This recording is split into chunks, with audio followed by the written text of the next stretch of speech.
All right, Blake Hart here, really excited. NAMM 2020 is underway. I guess every year depends, like, what are you into, right? We're always wondering what kind of new stuff is going to be introduced. And the thing that is exciting me most is this Denon DJ Go. And I think a lot of people are surprised about how they feel when they see this, because what I'm thinking is, wow, this has a battery. This is small. This is compact. It still is like the Denon ecosystem. I could be anywhere doing anything and I'm still going to get professional sound. And it's really, really, really cool. And I think a lot of people are excited about this. The touchscreen is 7 inches, which, it's not huge, but it's not tiny, right? I mean, it's decent. I mean, this is a little like thing that you're carrying around and it's battery operated. I know, like, the fact that the EQ is up on the top here is a little, people say it's a little awkward, but you get used to it.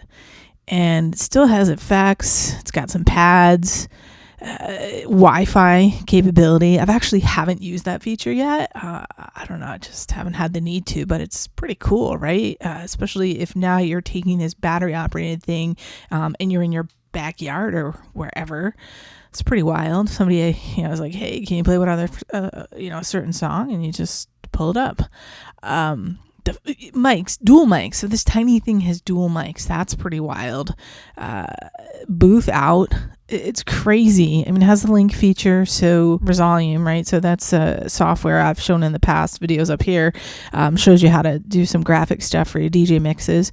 Sound switch, I've never used that. So it's like a lighting, I think that's Pioneer or some sort of lighting thing. And time code software.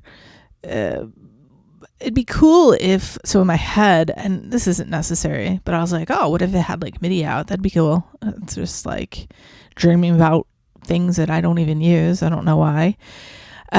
So this is what's interesting. So if you look at the back here, you have the balanced master booth outputs, the auxiliary input, right? So that's pretty cool. And what I like about the auxiliary input is, let's see if I can show the front somehow. All right, let's show the front here. It looks like it's not using a channel mixer. It looks like it's completely independent and you can just bring the volume up or down right here. So you aren't reliant on switching something in order to use whatever this particular device is. And if you think about it, it could be anything. It could be an Akai Force. It could be like a SP404. It could be just something to be able to bring samples in because maybe, you don't have that capability. I presume somewhere down the road you will be able to use Serato with this. I don't think like right away you are. But so, I don't know, that brings in the possibility for using more things, but then you're having your computer, so you're chained to your computer. But this is wild. So you would put your USB media device in the back here if you needed to. There's also USB for your computer, and I wonder if it must come with a power adapter. I'm presuming, yeah, obviously, duh, it has to. You have to charge it. And then in the front where I just was, you can put SD card in here, and headphone. You don't have to worry about having an adapter. Deals with a 1/4 inch and 1/8, so you're all set there. I'm really digging this thing. I pre-ordered it. It's available now on Amazon for pre-order. It says it's going to be released on April 15th, so that's a little ways out. I know when the Prime 4 came out that I think it was delayed. I mean, I feel like I remember them saying it was going to come out late February, and it didn't come out for a while. I know people were annoyed about that. They also have the Prime 2 available for pre-order now, if that's something that you're into. $13.99, but I pre-ordered this. I'm very excited about it. I'm waiting for it. And where will I be using it? It's one of those things that I don't know, but it's little. It's like little. I feel like it changes things, right? It allows you to prep wherever you are. It allows you to be sitting in bed and just having this unit and maybe making a mix. I can go anywhere with it.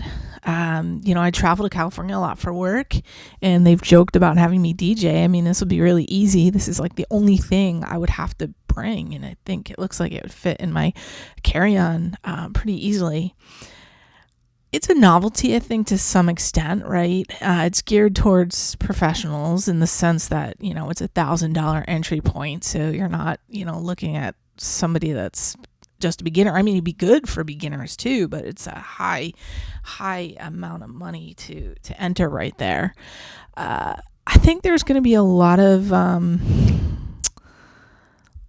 people who, when this comes out, they'll be like, no, that's silly, I don't want that. And then they start seeing other people using it, and they're gonna be like, oh my God, I need to have that. Because there's like these two extremes, and I've talked about this before.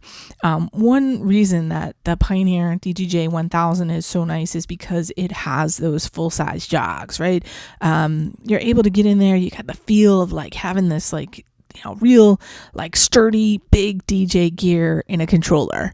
And when people see that you have that kind of gear, it's like, yeah, there's no, you're not fooling. You're a professional, right? You're doing your thing. And that's important, I think, at weddings and certain places. But then there's like other situations like mobile gigs or DJing on a boat, which I've done a lot of, in a backyard, just other places where I think you can mesmerize by having one of these things that you bring in, and people are able to see the other extreme, what you're able to do on this tiny thing. And I think that other extreme will be like, wow, that's cool. I know that sounds like wild in terms of, okay, going from like the really big, oh, you're serious, to like this tiny thing. But then just being able to show like people what you can do on that, that'd be cool.